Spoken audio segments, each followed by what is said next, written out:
അമ്മയെന്ന് എല്ലാവരും സ്നേഹപൂർവം ഭക്തിപൂർവം വിളിക്കുന്ന മാതാമൃതാനന്ദമയ്യെ എനിക്ക് വളരെ ചെറുപ്പത്തിലറിയാം. അന്ന് തുടങ്ങിയ ബന്ധം. അമ്മ ലോകത്തിലെ ആയിരക്കണക്കിന് ആളുകളുടെ വാത്സല്യം നേടുന്ന അമ്മയായി മാറിയപ്പോഴും എന്നെ സംബന്ധിച്ചിടത്തോളം എൻ്റെ സ്വന്തം അമ്മയെപ്പോലെ തുടരുകയാണ്. എൻ്റെ ജീവിതത്തിൽ അമ്മയുടെ ഒത്തിരി സ്വാധീനമുണ്ട്.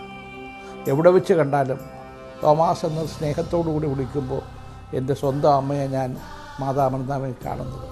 അമ്മ ലോകത്തിൻ്റെ അമ്മയാണ്. അമ്മയുടെ ലാളിത്യം, സ്നേഹം, കാരുണ്യം അതാർക്കും വിസ്മരിക്കാൻ കഴിയില്ല. ഒരു പ്രാവശ്യം അമ്മയെ കണ്ടാൽ പിന്നെ അമ്മ നമ്മുടെ മനസ്സിലുണ്ടാകും, നമ്മൾ അമ്മയുടെ മനസ്സിലുമുണ്ടാകും.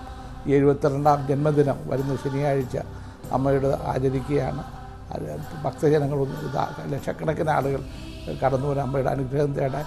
ആ 72ാം ജന്മദിനത്തിലേക്ക് കടന്നു പോകുമ്പോൾ അമ്മയുടെ സ്നേഹവും വാത്സല്യവും എല്ലാവർക്കും ലഭിക്കട്ടെ, എനിക്കും ലഭിക്കട്ടെ, എൻ്റെ കുടുംബത്തിന് ലഭിക്കട്ടെ എന്നുകൂടി ഞാൻ പ്രാർത്ഥിക്കുകയാണ്.